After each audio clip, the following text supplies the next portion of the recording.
Bangga semua. Kira-kira alasannya apa? Coba laki-laki. Bisa. Alasannya apa? Bangga jadi orang Indonesia. Bangga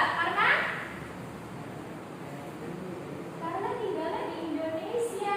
Oke, Kak Aisyah karena tinggal di Indonesia. Kalau kata Kak Alina, bangga nggak? Karena apa? Lahir di Indonesia. Karena lahir di Indonesia. Oke, langsung saja kita ke laptop. Pembahasan kali ini mengenai penerapan syariat Islam di Indonesia. Oke, teman-teman, kita ini agamanya apa? Islam. Berarti orang Muslim. Agamanya Islam. Orangnya Muslim. Nah, dalam agama itu kita punya apa sih? Yang biasa ngatur kita tuh kayak makan, minum, berbicara, tidur, apa? Syariat. Betul. Kita benar memang punya Allah, cuma yang mengatur aturan yang turun dari Allah namanya syariat. Oke. Syariat tadi teman-teman apa itu? Hukum dari hukum yang mengatur kehidupan manusia dari Allah Subhanahu wa ta'ala. Oh iya, syariah itu punya 3 asal kata. Yang pertama bisa dibaca? Apa? Thoriqul wadih, jalan yang terang atau jalan yang lurus. Terus mauridul ma, apa? Jalan. Kemudian yang ketiga, syara'ul amri, apa tuh? Betul. Oke, buka buku tulisnya. Catat ya. Syariat secara bahasa ada berapa? Apa aja? Thoriqul wadih, mauridul ma, sama syara'ul amri. Menurut bahasa apa istilah? Bahasa. Kalau istilah, segala sesuatu yang ditetapkan oleh Allah untuk hambanya berupa hukum, perintah, dan larangan. Oke. Dari hukum, perintah, dan larangan pasti terbagi-bagi dong, ya kan? Ada yang mengatur hukum, ada yang pernikahan, ada yang untuk mengatur hak waris seperti itu. Oke, next Kak. Nah, syariat mengatur apa saja? Di sini ada 7 aspek. Ada berapa? 7. Dicatat. Ada 7 aspek. Yang pertama, aspek ibadah, kemudian muamalah, munakahat, mawarith, jinayah, siasah, dan akhlak. Oke, aspek ibadah itu apa aja sih? Sholat, terus puasa, terus zakat, haji. Oke, kalau muamalah itu ada tahu nggak teman-teman? Ya, betul. Muamalah itu hubungan sosial atau interaksi antar manusia. Contohnya apa? Kalau kita ke kantin atau ke warung Madura ngapain itu? Jual beli. Kalau lagi nggak punya uang, ngapain ke temennya? Pinjam, meminjam. Oke, ada lagi. Terus yang ketiga apa? Munakahat. Ada yang familiar nggak? Munakahat, nakah, nikah. Berarti tentang pernikahan. Mengatur pernikahan. Terus apa lagi? Perceraian, nafkah. Kalau anak masuk ke anak, hak asuh anak masuk ya, hak asuh anak. Yang keempat, aspek mawarith. Apa ya mawarith, Aji? Mawarith apa? Warisan. Iya. Aspek mawarith mengatur warisan. Aspek mengatur warisan. Kira-kira apa aja ya tuh? Dalam warisan itu apa aja? siapa yang berhak dikasih gitu. Apalagi berapa bagian masing-masing, kan ada ya pembagiannya. Oke. Yang kelima, aspek jinayah. Asing nggak? Asing banget ya. Jinayah itu apa sih? Jadi jinayah itu hukum pidana Islam. Pernah dengar hukum pidana? Apa? Iya, yang itu yang mana? Itu hukum pidana ya. Kalau jinayah hukum pidana Islam, ada Islamnya. Berarti mengatur hukum-hukum Islam. Contoh, pancang tangan itu apa? Iya, itu masuknya ke jinayah. Membunuh masuk nggak? Oke, terus yang keenam, ini nih, siasah. Siasah itu lebih ke mengatur tata negara dan pemerintahan. Kalau misalkan jinayah spesifik ke hukumnya, tapi kalau siasah ke pemerintahannya. Oke, contohnya apa? Aturan perang. Tuh, kalau perang yang ngatur siapa? Siasah atau jinayah? Oke, apalagi hubungan internasional masuknya siasah atau jinayah? Siasah. Oke, yang terakhir ada apa? Akhlak. Ini penting gak teman-teman? Penting banget. Biasanya ngatur apa aja? Nih, lagi ngapain? Berbicara. Ada akhlaknya enggak? Ada adabnya enggak? Ayo, siapa yang suka ngomong kasar?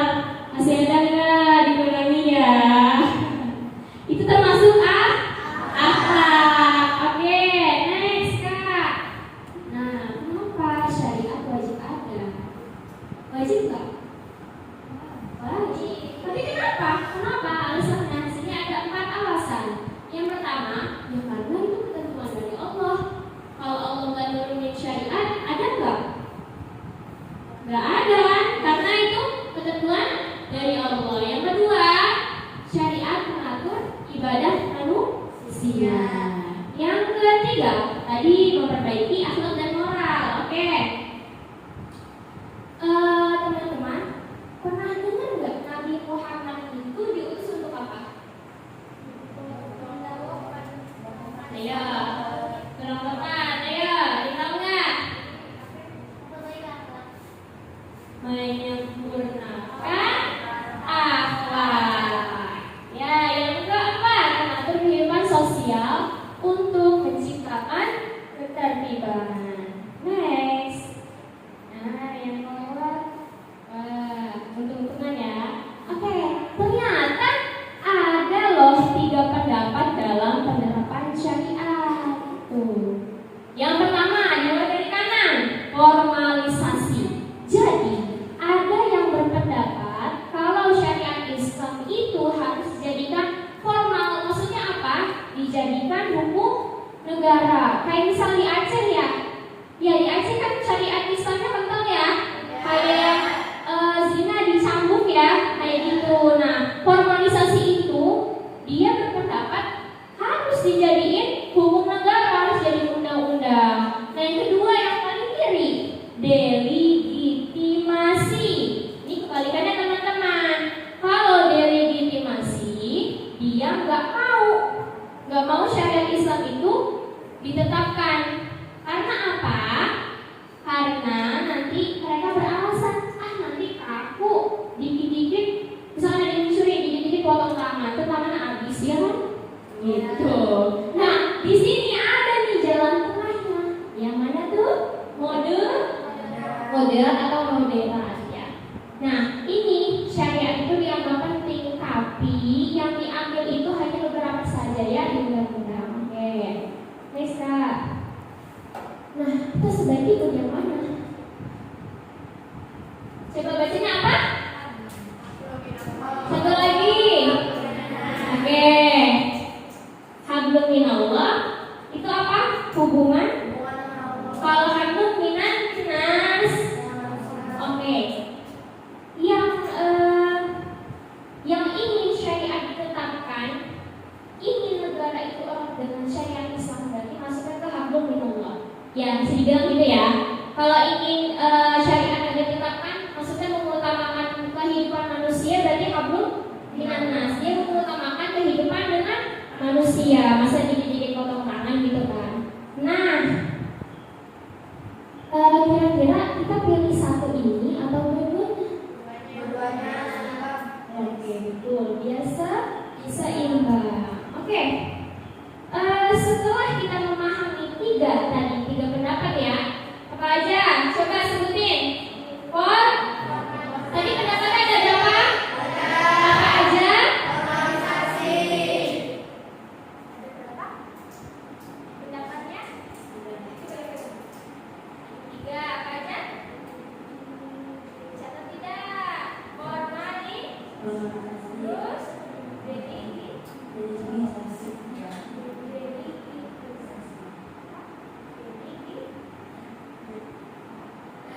Oke, lagi ada formali, terus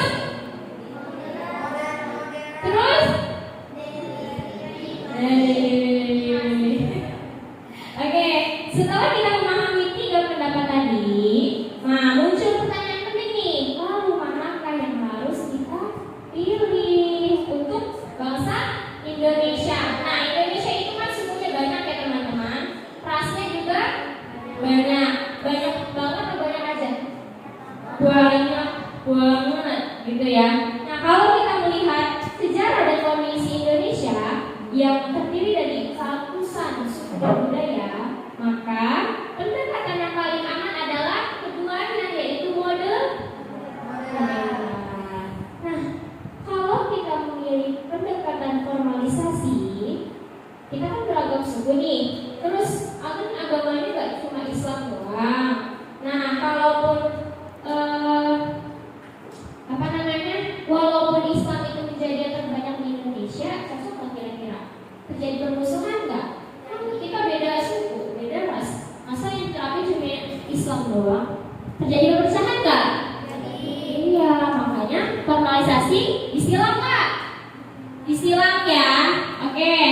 Kalau delegitimasi, nah kira-kira dengan kita mayoritas Muslim, kalau ini disilang, kalau ini diterapin, ganggu nggak?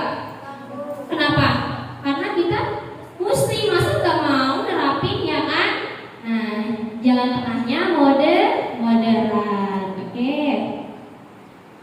Karena dua ekstrem ini, kita disebut ekstrem ya, karena dia memihak satu aja, delegitimasi sama formalisasi ini ekstrem, maka kita milih moderat. Kita tetap membutuhkan jalan tengah. Oke, next Kak, ada namanya social control. Nah, apa artinya social control? Bahasa Inggris nih, bahasa Inggris. Siapa bisa bahasa Inggris? Kontrol sosial dibalik-balik aja. Ya berarti yang mengatur kehidupan sosial. Nah, hukum itu kan bekerja terus ya. Nah, pasti ada namanya mengatur kehidupan manusia. Setelah kita mengetahui adanya syariat, pasti harus ada aturan. Tidak semua karena tadi kita memilih moderat. Berarti milih hablum minallah plus hablum minannas. Hablum minallahnya apa? Syariat. Hablum minannasnya hukum dari Indonesia.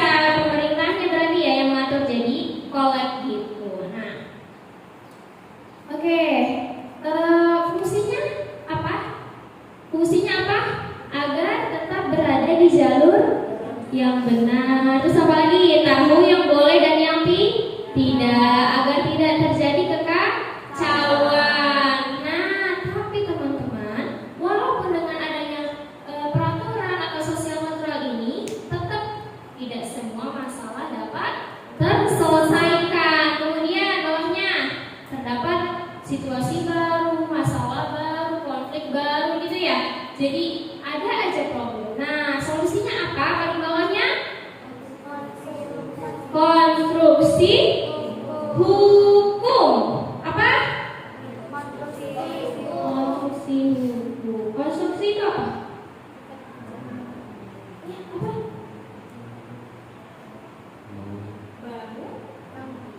Konstruksi itu bangunan ya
Oke. Menurut Jamaluddin Al-Afghani, apa pendapatnya? Coba dibaca. Umat Islam harus bersatu dalam agama dan politik yang benar harus benar. Terus, bagi beliau agama, dan politik. iya jadi nggak bisa dipisahkan ya. Terus mencerminkan nilai Islam, karena Islam itu gak hanya ngatur ibadah kan. Tadi ada apa? Siasa ngatur apa? Terus ada jinayah ngatur apa? Pidana Islam ya kan. Jadi Islam itu gak hanya kaku ngatur ibadah, tapi ada sosial dan pemerintahan. Next, kalau yang Muhammad Nasir, beliau bahwa negara itu perlu, moralitas Islam itu perlu karena kita mayoritas Muslim. Terus ia memperjuangkan agar Indonesia tetap menjunjung nilai agama tanpa harus menjadi agama. Iya, jadi kita kan harus beragama, harus menjunjung nilai agama, tradisi-tradisi agama tanpa harus membentuk pemerintahan agama kayak Arab Saudi gitu ya. Paham nggak? Next, Kak. Nah, dinamika syariat dalam sejarah Indonesia ini mulai susah nih ya teman-teman ya. Oke, dinamika itu apa sih Kak? Udah bahasnya susah banget. Dinamika itu apa? Yang tahu nggak? Dinamika itu suatu keadaan yang berubah, bergerak, berkembang, maju mundur, pasang surut gitu ya. Jadi selalu adanya perubahan. Mudahnya gini deh. Perubahan yang terjadi dari waktu ke waktu. Nah, ada berapa? Nah, yang pertama, Kesultanan Islam. Nah, Kesultanan Islam ini kalian tahu kerajaan Kesultanan Aceh? Kesultanan Demak? Samudra Pasai? Benar tahu. Nah, itu contoh-contohnya ya. Nah, itu dasar hukum yang dulu tuh, masuknya yang pertama ada tuh dari situ ya. Nah, pada masa ini syariat menjadi bagian yang sangat penting dari sistem pemerintahan kerajaan Muslim. Tahu Sunan Kalijaga? Tahu dong. Nah, terus yang kedua, pra kemerdekaan. Pra itu apa? Sebelum. Pra itu sebelum. Nah, pada masa pra kemerdekaan, Belanda masih jajah nggak? Kan sebelum merdeka ya, berarti masih jajah dong? Masih. Nah, syariat tuh mulai dibatasi teman-teman. Nah, kayak misalkan mereka tuh hanya ngizinin syariat berlaku dalam urusan keluarga, terus nikah, talak, warisan. Jadi buat keluarganya doang gitu, nggak kayak yang pemerintah gitu yang kayak udah ada sekarang enggak gitu ya teman-teman. Jadi mulai ada batasan. Nah, yang ketiga, orde lama dan orde baru. Nah, itu tanda tambah dan kurang. Itu biasanya kurang lebih ya. Kurang lebih. Orde lama itu apa? Masa lama. Iya, maksud mereka lama. Lamanya siapa? Jadi kalau orde lama itu masa pemerintahan Pak Su. Nggak ada suaranya, Pak Soekarno. Kalau orde baru, Soeharto. Iya. Nah, dari sini nih, apa namanya, syariat tuh nggak jadi fokus. Kan tadi sudah berkurang ya pada masa pra kemerdekaan. Nah, ini juga orde lama orde baru belum fokus karena baru membentuk suatu pemerintahan Indonesia gitu ya, baru merdeka gitu. Nah, yang terakhir reformasi. Apa sih reformasi? Reformasi itu apa? Tadi orde baru apa?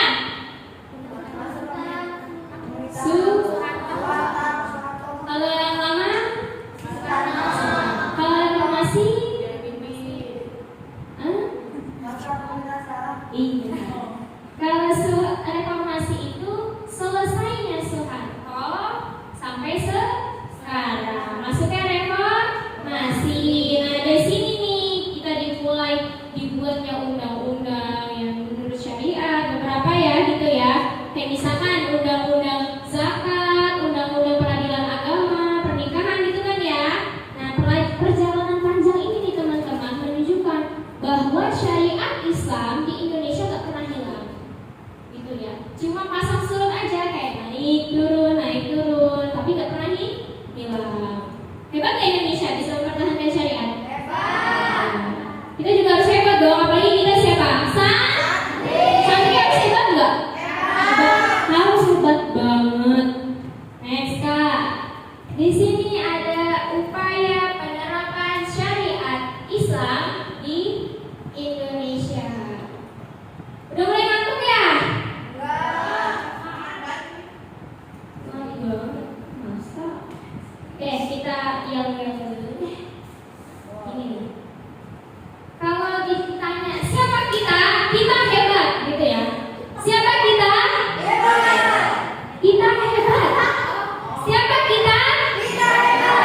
Coba hip hip hore.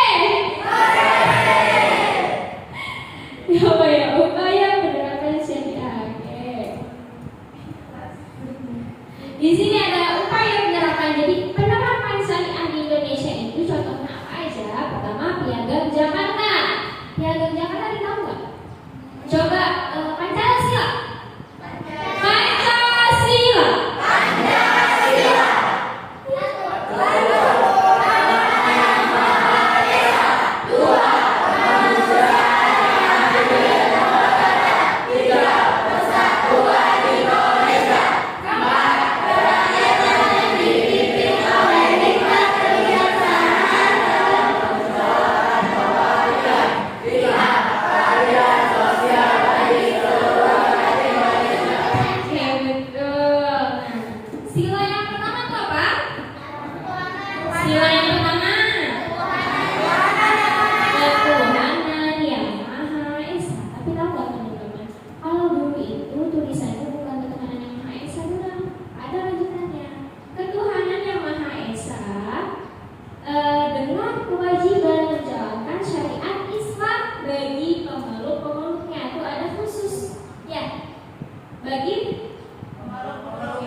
Menjalankan syariat Islam bagi pemeluk-pemeluknya.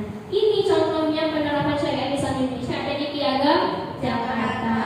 Nah, kemudian dihapus. Nah, namun walaupun dihapus, tapi Piagam Jakarta ini menjadi bukti bahwa pendiri bangsa kan pahlawan ya, ingin memberikan tempat bagi syariat Islam.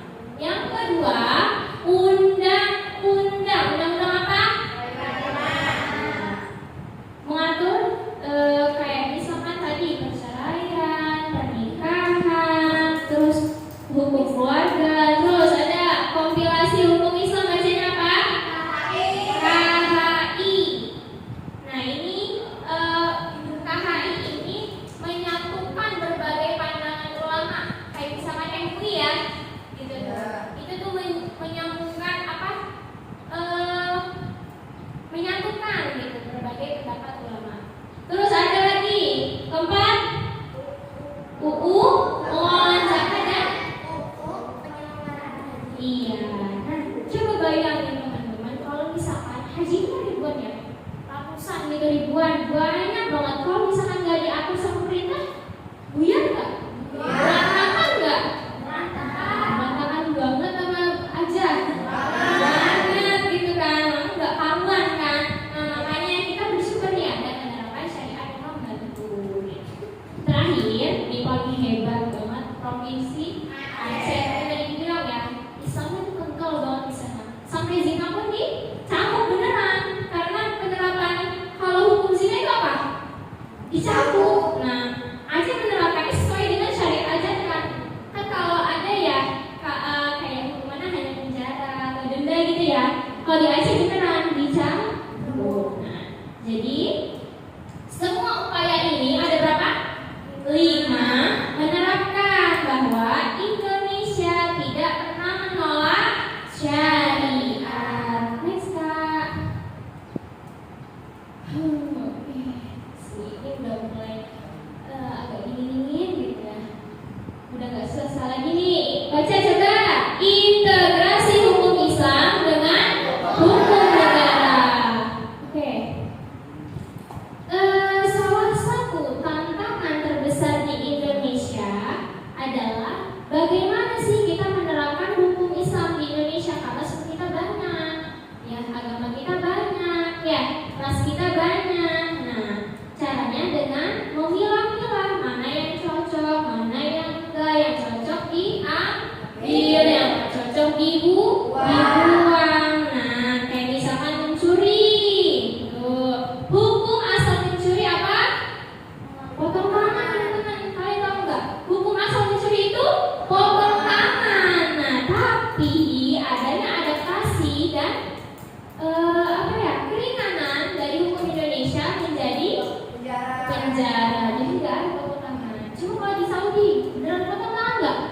Beneran, teman-teman. Ini jangan macam-macam ya. Itu kalau marah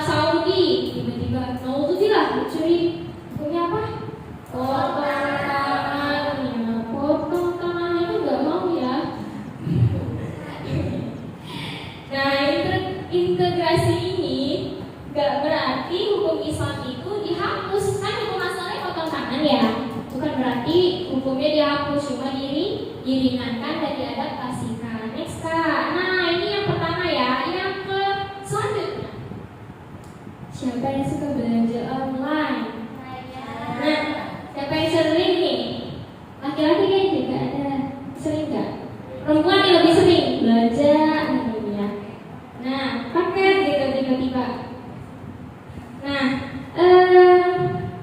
syariat itu mengatur bahwasanya jual beli itu harus ada kejelasan barang. Terus gak boleh menipu, gak boleh ada gharar. Gharar itu sebenarnya ini teman-teman, hal yang tidak jelas. Kalau kita tahu syubhat kan? Nah, kalau gharar itu khusus di jual beli ya. Kalau gak jelas itu apa? Kalau dijual beli kalau ada gharar dijual beli sah nggak? Boleh nggak? Nggak boleh. Next, apa lagi? Harganya harus jelas. Kalian pernah dengar nggak yang apa tuh Shopee apa tuh yang kado apa tuh yang apa sih namanya? Iya, misteri box itu nggak jelas ya itu. Oh ya itu ya. Terus ada lagi aturan pengembalian, ada retur. Nah kalau kita nggak puas kita bisa retur kan? Nah itu interaktif tuh boleh tuh. Terus ada lagi platform wajib menyediakan sistem komplain. Platform itu apa? Kayak Shopee ya. Nah itu ada sistem komplain, berarti kita kalau kita barang nggak puas kita bisa balikin. Kayak tadi Kak Alina ya. Kacanya pecah ya kayak bukan. Oh Esa. Oh, oke. Terus ada lagi warisan. Nah syariat mengatur kalau warisan itu harus ada pembagian yang jelas. Terus lagi bagi keluarga muslim bisa memakai KHI. Terus ada lagi membantu jika keluarga berselisih kan masih banyak. Aku bagiannya 3/4, aku bagiannya 2/4, gini, pasti kan berselisih ya. Nah, hakim itu atau pengadilan agama membantu. Terus ada lagi dokumen resmi dibuat agar iya, kan udah ada dokumennya, masa mau rebutan lagi, gitu kan? Yang terakhir pernikahan. Nah, KUA spesial banget lah Islam di Indonesia. Ada KUA khusus buat siapa? Ini kan KUA. Ini adanya apa? Adanya siapa namanya Kak? Yang sakit. Penghulu. Ada penghulu gitu kan ya. Terus adanya pencatatan resmi supaya sah dalam hukum negara. Kan kalian pernah dengar nggak nikah siri? Nah itu tuh dia kenapa nggak sah karena nggak dicatat resmi secara negara. Terus yang terakhir, negara memberi perlindungan hukum kayak apa? Kartu keluarga, terus akta anak, hak waris. Oke, cukup sekian.